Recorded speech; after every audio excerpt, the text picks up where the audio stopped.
Aquarius Sun, Moon, and Rising, welcome to your 2026 astrological forecast. It's going to be an exciting and fast year, so hold on, or you might fall off the ride. You don't want that, do you? Here's your breakdown. So the year starts off a pile up of planets in Capricorn resetting their cycles, the first of which is Venus. On January 6th, Venus will be at 16 degrees and 22 minutes in the heart of the sun, and that is in your 12th house. So this is called Cazimi, but with Venus, it's called a Venus star point. She will come into the heart of the sun. She's said to die and be rebirth. So something here in your 12th house that is ending in the 12th house deals a lot with our subconscious, but it can deal with isolation from society. It can deal with long distance chores, like isolation also being like in hospitals or environments away. That could be like spiritual retreats away from society, but it could be foreign lands, foreign shores, foreign investments even. It could be our subconscious mind, so our thoughts, and it could be the spiritual realm, the invisible forces, and our dream state as well. When she becomes visible, it will happen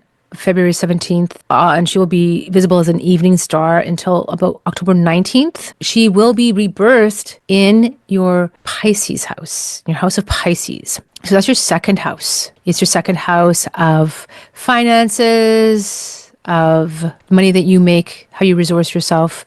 So maybe some of you will be getting new jobs or new income streams coming in from work that you do. And it's about your self-worth as well. So because it's Venus, and Venus is exalted in Pisces, and Venus rules over our self-worth. The natural house is Taurus in the chart. This is really a great time to really put energy into rebirthing your self-worth and reevaluating who you are in the world and who you want to be and how you esteem yourself. On January 8th, we will see Mars and Venus come into a conjunction with one another, and this is resetting their cycle. Now, this is symbolic of the divine masculine, the divine feminine, and it coming into balance, the polarities coming into balance, into harmonious communion with one another, a balance that we haven't seen for millennia on the earth, and it's much needed.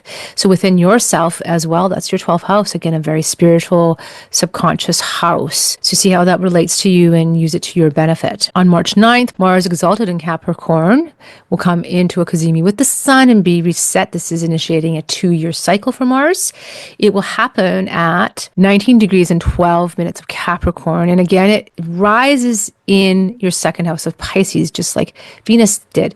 So just this emphasis of bringing this life here forward in this house, further initiation and action in this house, your second house of finances. So something really coming alive here. So maybe whatever it was that was put into motion with Venus being rebirthed here, Mars really driving it home and bringing it into full fruition, really having the energy to put behind it to bring it to life. On January 26th, Neptune will move into Aries, and that will be your third house. Okay, so your third house deals with your immediate environment, the neighborhood that you live in, the people that you see in that neighborhood. It deals with your communication style, your thought process, your mind, your intellect, your writing, speaking style.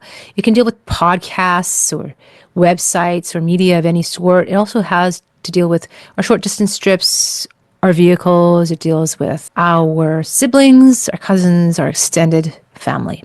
Neptune coming into Aries is going to bring spirituality to Aries in whatever area of the chart, your life that it's in. And for you, it's this third house. So having a very spiritual outlook towards these themes that are found here in this third house. Neptune tends to cloud things, though. It brings this sense of this disillusionment and illusion with it. Now, on February 13th, Saturn is going to enter Aries, and Saturn is a planet of discipline, time, and structure and mastery. Saturn, though, is in its fall in Aries, and what that means, Saturn doesn't perform as well.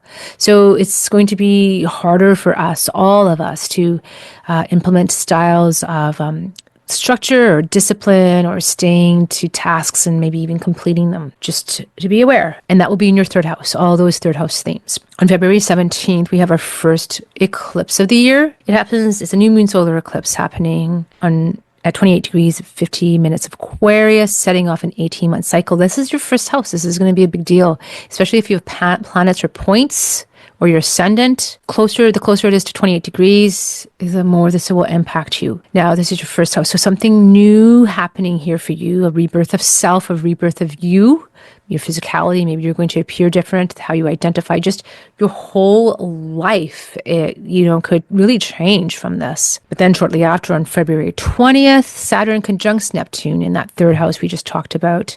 And this is birthing a whole new world. I cover it more in the general reading. You might want to check that out because it's at the 0° of Aries point, which is the cardinal point. It's the world axis point. And this is big changes for us all. And for you, it's your third house. So like lots of changes here, lots of changes. Like maybe some of you will like totally have a new life because you launched something big in media or communications or some type, maybe it's a spiritual podcast that's much needed or something to do with self-mastery. And some of you, the change is going to be like changing your neighborhood, and that's going to be a big deal.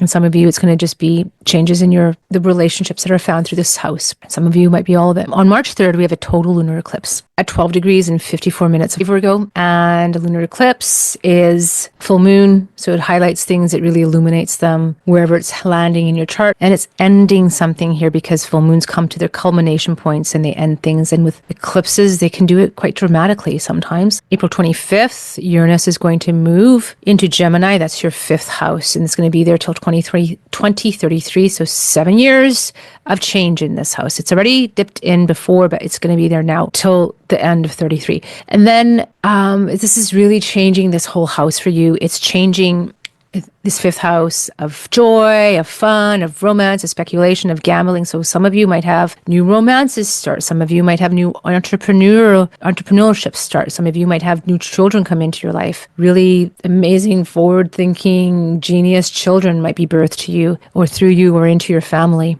And yeah, so there's just lots of change there for you through that fifth house. Now, Jupiter is in your sixth house. It's been there since mid last year, 2025, it will be there until the end of June of 2026. Now, it stations direct on March 10th at 15 degrees of Cancer, which is a really important exalted degree for Jupiter. So it's so auspicious that it's where it's stationing direct for us. Venus will come into a conjunction with Jupiter on June 9th at 25 degrees and 46 minutes of Cancer. This is really auspicious. It's a really great time to launch something. The benefics coming together. That there's just how much can be said. There's so much good in this. Just beautiful, benevolent energy being gifted to us by the universe. And that is in your sixth house. So if you want to start something new, a new habit, a new work habit, maybe a new work, maybe a new job for you, work, daily habit, daily structure, something new. For some of you, it could be a new pet. This is the house of pets, and this is Cancer, and this is the house of, so that would be a great day to go out and adopt a pet. And then Jupiter moves into Leo on June 29th. That's your seventh house, and it will be there for a year from the end of June till the end of July of 2027.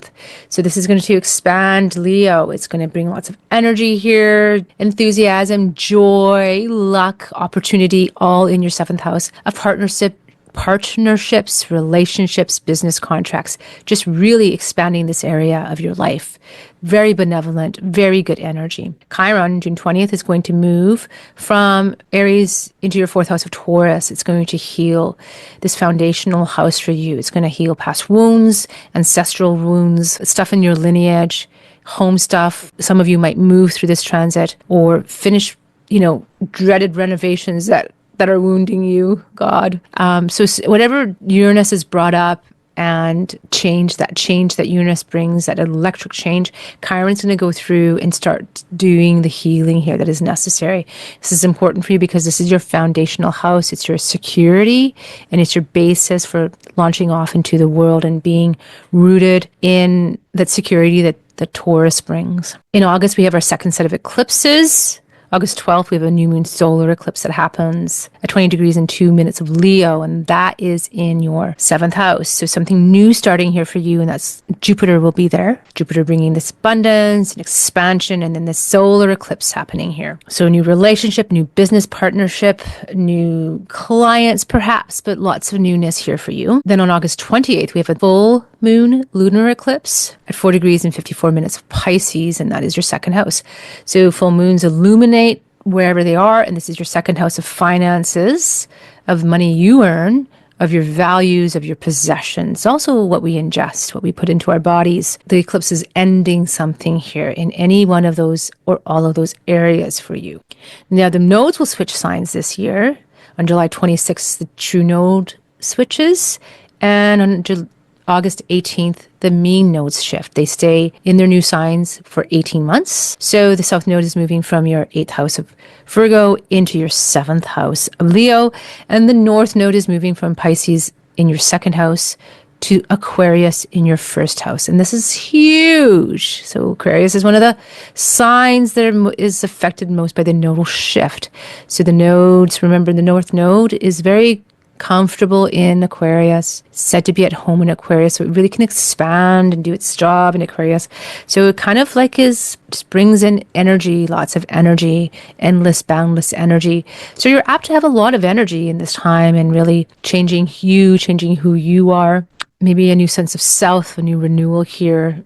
Maybe new how you present yourself. Maybe a lot of radical hairstyles with our Aquarius friends as the node goes through. And then the south node in your 7th house means some of you might end relationships, change relationships, have less time for a relationship, have less energy to give to the other, to relationships, to your clientele, to business partnerships, all that realm of the seventh house. But Jupiter is going to be there expanding. So what the south node wants to do is wants you to discern between the expansion and the energy that Jupiter is bringing in and what the south node wants to eliminate. So pick the best relationships, pick the best clients, pick the best contracts, because there's going to be lots available to you and you don't have to take them all. You want to pick the ones that will be in the most highly aligned for your highest growth, your highest alignment for your best growth. On October 3rd, Venus goes retrograde at 8 degrees and 29 minutes of Scorpio. That's right at the top of your chart in your 10th house. She will retrograde back into your 9th house. She will station direct on November 13th at 22 degrees and 52 minutes of Libra. So when Venus goes retrograde, we are going to reevaluate the areas that she's retrograding over. And for you, it's your 10th house of career, public reputation and status, and your 9th house of wisdom and higher learning and philosophy and your belief system and your worldview. So these things will come up for a reassessment with Venus going through here. In this period, Venus is going to have her second Venus star point when she comes into Cazimi with the Sun at 0 degrees and 45 minutes of Scorpio. And this is important because it's the last Scorpio star point Venus will make in our lifetime. And it's happening again at the top of your chart. So Venus is dying here in the heart of the Sun. So something here in your house of career and public reputation is now being put to rest and is fading away. And when Venus rebirths and is visible again, she will be a morning star towards the end of October, all the way until the end of the year. And it will be in Libra in your 9th house, which is really great for Venus because this is Venus's home sign. She is very comfortable here. She can operate well here. It's all about harmony and aesthetics and good relationship up in your 9th house. And that bodes well for you in your 9th house of expansion and learning and worldview. Also Aquarius, with Pluto being in your 1st house, this is going to be a time period of deep and profound transformation of self. And it's going to be important to eliminate things from your past, things from your psychology that no longer serve you. But this year will bring a lot of fun in relationship and